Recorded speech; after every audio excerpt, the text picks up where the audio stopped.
A very good evening everyone. स्वागत करते हैं एक बार फिर से हम आपके अपने YouTube चैनल पीजी कॉन्सेप्ट में। आज हम उन स्टूडेंट के लिए यह वीडियो ला रहे हैं जो कि साइंस स्ट्रीम और साथ ही साथ मैथ स्ट्रीम से अपनी तैयारी कर रहे हैं।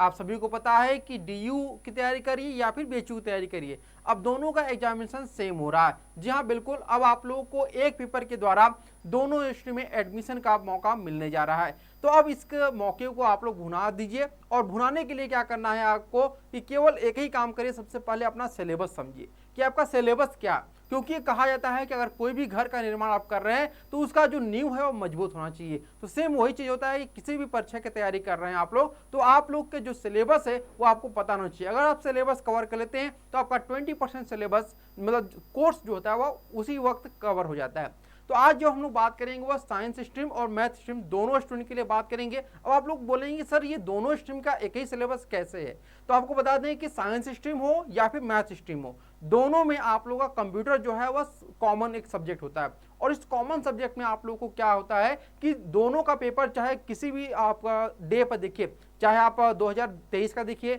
2022 का देखिए, दोनों में कंप्यूटर का पेपर, कंप्यूटर जो क्वेश्चन है वह उसी टॉपिक से पूछे गए हैं जो कि साइंस स्ट्रीम में पूछे गए हैं और जो कि मैथ स्ट्रीम में पूछे गए हैं। क्लियर बात है आप लोगों को? तो चलिए अभी हम लोग यहाँ पर शुरुआत करते हैं कि आप लोग का जो कंप्यूटर का सिलेबस है वह क्या है, और यह जो कंप्यूटर सिलेबस है साइंस स्ट्रीम और मैथ स्ट्रीम दोनों के लिए। एक बात यहाँ पे और भी मैं आप लोग को मेंशन करने वाला हूँ, क्योंकि बहुत सारे स्टूडेंट ऐसे हैं जो कि पहली बार CUT PG के थ्रू बीएड का एग्जामिनेशन देंगे। तो अगर आप बीएड में एडमिशन लेना चाहते हैं चाहे किसी भी सेंट्रल यूनिवर्सिटी में, तो उसके लिए आपको CUT PG 2024 का फॉर्म फिलअप करना होगा, न कि CUT UG 2024 का। क्योंकि कहा बहुत सारे स्टूडेंट के मन में ये दिमाग में चल रहा है कि जो बीएड है बैचलर कोर्स है। जी हाँ बिल्कुल, बीएड एक बैचलर कोर्स है, लेकिन बैचलर के साथ ये क्या है आपका प्रोफेशनल कोर्स है, इसीलिए इसे क्या रखा गया है पीजी कोर्सेस में रखा गया है। तो आपको पीजी की तैयारी के लिए ही आपको पीजी का फॉर्म भरना होगा। अब यहाँ पे एक और बात में नोट करिएगा कि जो जितनी भी पीजी कोर्सेस हैं CUT PG के अंतर्गत आते हैं, उन सभी में एक खास कोड होता है जिसको हम लोग कोर्स कोड के नाम से जानते हैं। ठीक है, किसके नाम से? कोर्स कोड के नाम से जानते हैं। और इसी कोर्स कोड के अकॉर्डिंग ही आप लोग को क्या होता है कि अपनी प्रिपरेशन करनी होती है। अगर मैं फॉर एग्जांपल बात करता हूं बीएड का, तो बीएड के लिए कॉमन कोर्स कोड लागू किया गया है।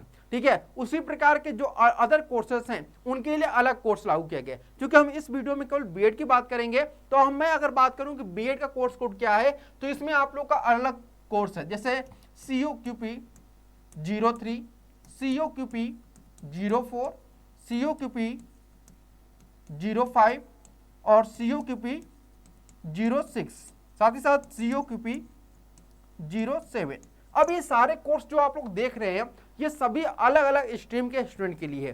फॉर एग्जांपल अगर हम बात करते हैं COQP 03 जो है वह कॉमन है, यानी कि आप इस बीएड में कोई भी स्टूडेंट जो है वह एनरोल कर सकता है। लेकिन वही अगर बात करते हैं COQP 04, तो यह एक क्या है कि एक सोशल साइंस ग्रुप का स्टूडेंट इस फॉर्म को फिलअप कर पाएगा। COQP 05 यह फॉर्म केवल वही स्टूडेंट भर सकते हैं जिनका ग्रेजुएशन में लैंग्वेज सब्जेक्ट रहा होगा। उसके बाद COQP 05 मैंने बता दिया कि लैंग्वेज ग्रुप, और उसके बाद 06 वही स्टूडेंट फॉर्म भरते हैं जो कि आपका साइंस स्ट्रीम से है, और 07 वह स्टूडेंट के लिए जो कि मैथ स्ट्रीम से बिलोंग करते हैं। तो यहाँ पे आप लोग देख रहे हैं कि आप लोग का जो सिलेबस बताया जा रहा है वो साइंस स्ट्रीम और मैथ स्ट्रीम दोनों के लिए। तो यहाँ पर आप लोग साइंस स्ट्रीम के जो स्टूडेंट होंगे उनका कोर्स कोड जो होगा वह COQP 06 होगा, और जो मैथ ग्रुप से होंगे उनका कोर्स कोड होगा COQP 07 होगा। ठीक है, यह कोर्स कोड आप लोग का है, और इसी कोर्स कोड में आप लोग की कॉमन सब्जेक्ट है जो कि है कंप्यूटर सिलेबस। ठीक है, क्या है आपका एक कॉमन सिलेबस है। ठीक, कॉमन सिलेबस, और ये कॉमन सिलेबस में आप लोग का क्या है सब्जेक्ट कंप्यूटर है। अब इस कंप्यूटर का सिलेबस क्या है, वह सिलेबस कैसे आप लोग को पता चले कि ये सिलेबस आप लोग को बताया जा रहा है, तो आपको यहाँ पर बता दें कि ये जो सिलेबस बताया गया है वह एक आपका एनालिसिस किया गया है। किस बेस पर एनालिसिस किया गया है वह आने वाले हम कुछ ही देर में आप लोग को बताने वाले हैं। पहले हम सिलेबस के बारे में जान लेते हैं कि आपका सिलेबस क्या क्या है और क्या क्या आपको पढ़ना है। ठीक है, तो सबसे पहले आपको जो पढ़ना है वह है आपका नंबर सिस्टम, यानी कि संख्या पद्धति के बारे में पढ़ना है। सेकेंड जो है आपका फुल फॉर्म, यानी अलग अलग प्रकार के आपका फुल फॉर्म पूछे जाएंगे। फॉर एग्जाम्पल अगर हम बात करते हैं कि CPU के बारे में पूछ लिया जाएगा, CPU का फुल फॉर्म बताइए, या हम बात कर लेंगे AMU का फुल फॉर्म क्या होगा, या फिर हम बात कर लेंगे IC का फुल फॉर्म क्या होगा। तो इसी प्रकार के अलग अलग प्रकार के आपके जो शॉर्ट फॉर्म है वह दिए रहेंगे और उनको आपको फुल फॉर्म बताना होगा, ठीक है। और उसके लिए 4 ऑप्शन दिए रहेंगे और ऐसा भी मत सोचिए कि बहुत सिंपल आप लोगों से पूछेंगे, जैसे मैंने यहाँ पे आपको सीपी पूछ लिया, तो ऐसा कुछ नहीं पूछेंगे। आप लोग को जो भी लेवल रहेगा उस लेवल के अकॉर्डिंग ही आप लोग का यहाँ पर फुल फॉर्म पूछा जाएगा, ठीक है।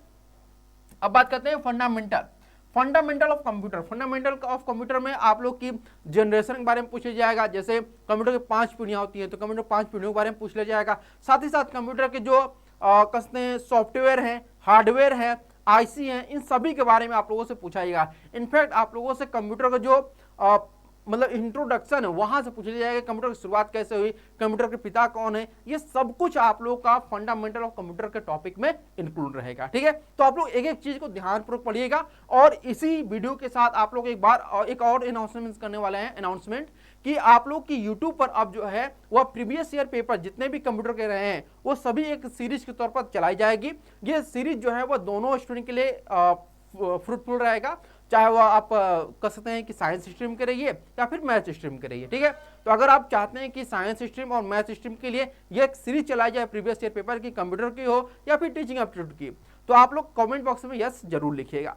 चलिए आगे हम लोग पढ़ते हैं। इसके बाद एमएस ऑफिस में हम लोग यहाँ पर देखेंगे, चाहे वह आप लोग का वर्ड हो, पावर पॉइंट हो, एक्सेस हो, कोई भी आप लोग का, चाहे वह एक्सेल हो, ये सभी के चारों जो पॉइंट है वो आप लोगों से यहाँ पर पूछे जाएंगे। इनफैक्ट एमएस पेंट के बारे में भी आप लोगों का प्रश्न पूछा गया है, इसलिए मैंने केवल यहाँ पर एमएस ऑफिस जिक्र किया हुआ है, ना कि मैंने पर्टिकुलर चीजों को यहाँ पर इंक्लूड किया है ना। जैसे अगर मैं बात करता हूँ कि पेंट से पूछ लिया गया है, उसमें कीबोर्ड से पूछ लिया गया है कि किस की का यूज करके हम लोग पेंट को ओपन कर सकते हैं डायरेक्टली, तो इस प्रकार के प्रश्न भी आप लोग के प्रीवियस ईयर में पूछे गए हैं। आगे हम लोग देखते हैं इसके बाद नेटवर्क, ठीक है, चाहे वह लैन हो, मैन हो या फिर वैन हो, इन सभी के बारे में आप लोग को नेटवर्क के सेक्शन में पढ़ना है, ठीक है। अब बात करते हैं हम लोग ऑपरेशंस के बारे में। ऑपरेशंस एक ऐसा मतलब टॉपिक है जो कि आप लोग कभी भी क्लास 12 तक नहीं पढ़े होंगे, जो लोग बीएससी वगैरह किए होंगे उनको ही यह पढ़ने को देखने को मिलेगा, ठीक है। तो आप लोग ऑपरेशंस को थोड़ा सा डिटेल में भी पढ़ना होगा। आगे हम लोग बढ़ते हैं अपने सिलेबस की तरफ। यह सिलेबस में आगे आप लोग का है प्रोग्रामिंग में हम चाहें इसमें आप लोग का जो मेन टॉपिक आता है वह आप लोग का सी लैंग्वेज, C++, ठीक है, इसके अलावा जावा, ये सभी के सभी जो लैंग्वेज हैं वो आप लोग को इसमें पढ़ने, यानी कि बीएड के कोर्स में आप लोग को ये पढ़ने, लेकिन इसमें बहुत ज़्यादा डीप नहीं पूछा जाएगा। बस जो सिंपल चीज़ें रहेंगी सी लैंग्वेज के बारे में, C++ के बारे में, जावा के बारे में, वो चीज़ें आप लोगों से पूछेंगे। बहुत ज़्यादा डीपली आप लोग से नहीं पूछेगा कि आप लोग का BCA का एग्जामिनेशन है या MCA का एग्जामिनेशन, ठीक है। तो जो बीएड का लेवल होता है उसी लेवल का आप लोगों से पूछा जाएगा, ठीक। जब मैं प्रीवियस ईयर पेपर सॉल्व कराऊंगा तो आप लोगों को समझ में आ जाएगा किस लेवल का आप लोग का प्रश्न पूछा जाता है। आगे हम लोग देखते हैं इसके बाद इंटरनेट में बहुत सारे आप लोग के प्रश्न बनते हैं। कैसे इंटरनेट की शुरुआत हुई थी, इंटरनेट का, जैसे आप लोग जानते हो कि अभी इंटरनेट क्या है कि किसी भी फाइबर के द्वारा हम लोग जोड़ लेते हैं, लेकिन पहले ऐसा नहीं था। इंटरनेट लेने के लिए पहले क्या होता था, कूपन आता था, उस कूपन को स्क्रैच करके हम लोग उसको डायल करते थे, फिर हमारे जो मोबाइल होता था उसमें जीबी वगैरह, मतलब 1 GB 2 GB हमारे मोबाइल में आता था इंटरनेट। लेकिन अब क्या है, बहुत सारी चीज़ें बदल गई हैं। तो उस समय चीज़ें से लेकर, यानी जब शुरुआती समय था इंटरनेट का, उस समय से लेकर अभी तक क्या बदलाव हुए हैं, उन सभी चीज़ों को आपको इसमें पढ़ना है। चाहे वो आपका फेसबुक हो या मतलब ईमेल हो या फिर क्रोम हो, इन सभी चीज़ों के बारे में आप लोग को इसमें स्टडी करनी है। अब ये आप लोग जो टॉपिक देखें 8 टॉपिक, ये कहाँ से निकाले गए हैं, तो ये सभी के सभी जो टॉपिक निकाले गए हैं वह कंप्यूटर का प्रीवियस ईयर का पेपर जो है ना वह उसे एनालिसिस किया गया है। अब ये देखिए कौन कौन से पेपर को एनालिसिस किया गया है। मैथ का जो पेपर हुआ था 2023 का, उसको एनालिसिस किया गया है। मैथ के 2022 के सिलेबस को एनालिसिस किया गया है। साइंस का 2023 में 3 दिनों पे आपका पेपर हुआ था, डे 1, डे 2 और डे 3। तो इन तीनों ही साइंस के पेपर को भी एनालिसिस किया गया। जब एनालिसिस किया गया तो उसके बाद आप लोग के ये जो आपके 8 टॉपिक है ये निकल के आए हुए हैं, और इस 8 टॉपिक से ही आप लोग का सारा सिलेबस जो है वह कवर होगा। तो आपको कहीं भी अलग से कोई भी वीडियो देखने की आवश्यकता नहीं है। इस वीडियो के माध्यम से आप लोग का जो सिलेबस है वो क्लियर हो गया होगा कि क्या आप लोग को पढ़ना है। आगे मैं जब भी आप लोग को प्रीवियस ईयर पेपर सॉल्व कराऊंगा तो उसमें आप लोग को एक एक टॉपिक बता चलूंगा कि ये जो क्वेश्चन पूछा गया है वह किस टॉपिक से पूछा गया है, ताकि आप लोग का जो माइंड में ये मतलब एक और होगा प्रॉब्लम कि सर ये जो टॉपिक बताएंगे ये टॉपिक तो ठीक है, लेकिन इससे रिलेटेड क्वेश्चन कैसे आते हैं, इसका नेचर कैसा होता है, इसका लेवल कैसा होता है, तो इसका नेचर लेवल किस प्रकार का, ये हम जब प्रीवियस ईयर पेपर सॉल्व कराएंगे तो आपको पता चल जाएगा। तो आज के लिए इतना ही, फिर हम लोग मिलते हैं नेक्स्ट वीडियो में। लेकिन एक बात ध्यान रखिएगा कि यहाँ पर अगर आप इस प्रकार के सिलेबस के साथ इसका डीपली यहाँ पर तैयारी करना चाहते हैं तो आप हमसे भी जुड़ करके अपनी तैयारी कर सकते हैं, चाहे तो सेल्फ स्टडी या फिर आप किसी गाइडेंस में आपने तैयारी करना चाहते हैं तो वहां से भी आप लोग तैयारी कर सकते हैं। तो हमारा एक नया बैच लॉन्च किया गया जिसका नाम है श्योर सिलेक्शन बैच। इस बैच से जुड़ने के लिए आपको करना कुछ नहीं है, आपको सीयूटी कॉन्सेप्ट के ऑफिशियल ऐप को डाउनलोड कर लेना है या फिर आप हमें मैसेज या फिर कॉल कर सकते हैं। हमारा नंबर है 9651222407। ये हमारा ऑफिशियल नंबर है, इस पर आप लोग कॉल या फिर मैसेज करके जानकारी ले सकते हैं। तो आज के लिए इतना ही, फिर मिलते हैं नेक्स्ट वीडियो में, तब तक के लिए धन्यवाद।